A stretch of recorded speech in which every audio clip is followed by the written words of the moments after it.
मेरा एक प्रश्न और एक सुझाव है। प्रश्न है कि अभी भाई साहब ने कहा कि हिंदू कन्वर्जन हो रहा है। अभी हाल ही में या ईसाई मिशनरी हो या फिर मुस्लिम माताएं हो बाहर से, हाल ही में शिवपुरी में 40 परिवारों ने बौद्ध धर्म अपना लिया। तो यहाँ पर हीनयान महायान शाखा उनकी अलग है, लेकिन उनसे एक शपथ दिलवाई गई कि ना मैं हिंदुओं के विष्णु को मानूंगा, मैं राम को मानूंगा। इसी के माध्यम से वो फिर ईसाई मिशनरियों में चले जाते हैं।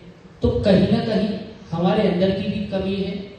आज राम राज्य की कल्पना करने के बाद भी हमारे गांव में आज छुआछूत की जो बीमारी है और जो जाति प्रथा की बीमारी है खत्म नहीं हो रही।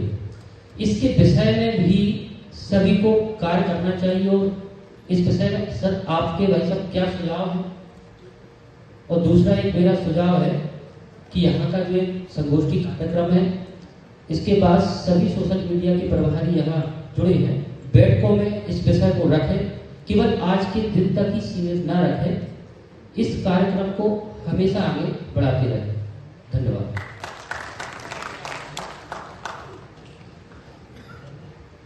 देखिए, आपने जो बात की 14 सूत्र, 14 प्रतिज्ञाएं, 22 प्रतिज्ञाएं, तो 22 प्रतिज्ञाएं जब अम्बेडकर लाए थे तो उन्होंने इस तरह की प्रतिज्ञाएं थी। और जो आपने हीनयान महायान की बात करी, तो ये सवाल उस वक्त के पत्रकारों ने नागपुर में डॉक्टर अम्बेडकर से पूछा था कि आप ये जो 22 प्रतिज्ञाएं ला रहे हैं, तो एक हीनयान होता है, एक महायान होता है, और तीसरा अम्बेडकरायन करके कोई धर्म तो नहीं लेकर आ रहे। तो ये सवाल तब से मौजूद है।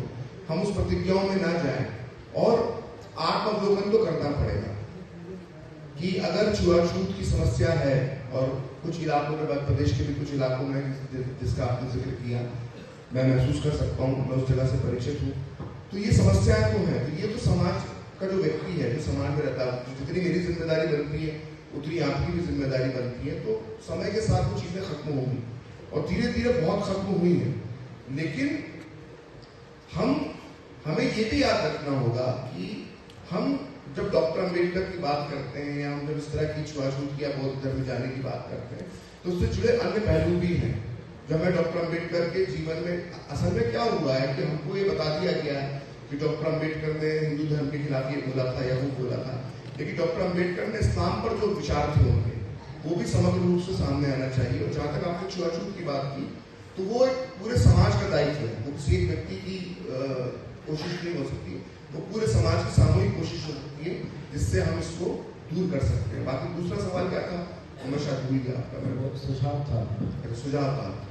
इसमें एक बात मैं जोड़ता हूँ, प्रखर जी ने, ये जो प्रतिज्ञाएं हैं ये अभी हुई है ऐसा नहीं है, ये पहले से चली आ रही। और किसी भी जो सनातनी आस्था रखने वाले व्यक्ति को वह अखरता भी है, लेकिन उसकी एक पृष्ठभूमि है, उसके बारे में आप सब जानते भी हैं, प्रखर जी ने भी चर्चा की। कई बातें एक प्रतिक्रिया में आती है। जब कोई व्यक्ति लंबे समय तक पीड़ित होता है तो कई बार रोष में कुछ बातें आती हैं। दूसरा, यह जो प्रतिज्ञा है कि मैं इस प्रकार से पूजा नहीं करूंगा, इनको नहीं मानूंगा, अब हम मानते हैं इसलिए हमें लगता है, लेकिन कहीं ना कहीं उनकी जो सोच थी कि जब तक अब पूरी तरह इससे बाहर नहीं आएंगे तो शायद उस वातावरण, उस शोषण से मुक्त नहीं हो सकते। लेकिन डॉक्टर अम्बेडकर के समय इतना मीडिया नहीं था, हिंदू समाज में इतनी जागृति नहीं थी, इसलिए वह बातें हैं। आज अब उनकी आवश्यकता लगभग नहीं रह गई, आने वाले समय में समाप्त हो जाएगी। ये स्वतः समाज में से निकलकर हमको दिखने वाला। एक 22 जनवरी के कार्यक्रम में हमने उसको देखा। आज अपने समाज में जो एक दृश्य दिखता है, अपने महाकौशल में मध्य प्रदेश में देखें, सब जगह होता है। दुर्गा जी दुर्गोत्सव होता है, शिवरात्रि आती है, गणेशोत्सव होता है, हर महीने कहीं ना कहीं भंडारे होते हैं और हजारों की संख्या में, सैकड़ों की संख्या में हर शहर में भंडारे होते हैं। बनाने वाले की जाति कौन है, कौन किसको दे रहा है, कौन खा रहा है, अब कोई नहीं पूछता। आज यहाँ सब लोग बैठे हुए हैं, क्यों बैठे हैं? एक हिंदू विचार के नाते बैठे हैं। किसको ध्यान है कि प्रखर जी की जाति क्या है, मेरी क्या है और आपकी जाति क्या है? एक सुंदर दृश्य बड़े लंबे समय बाद, सदियों बाद अपने समाज में फिर से उपस्थित हुआ। इसमें जो करने की आवश्यकता है, इन बातों को लेकर हम जो चिंता करते हैं, एक तो आज सबके मन में ये भाव आ रहा है कि ये छुआछूत और यह मिटना चाहिए, मिट भी रहा है, ग्रामीण क्षेत्रों में कुछ बचा हुआ है।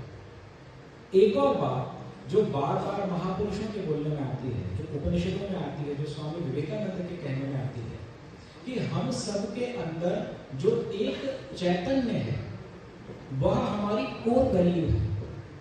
जब हिंदुत्व की बात करते हैं तो हिंदुत्व यानी क्या है? कोई रिलीजन तो नहीं है, तो कुछ कोर वैल्यूज है, कुछ जीवन मूल्य।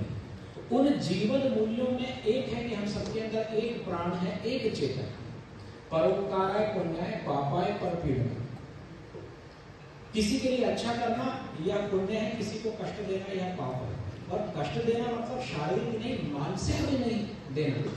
ये हमारी कोर वैल्यूज है।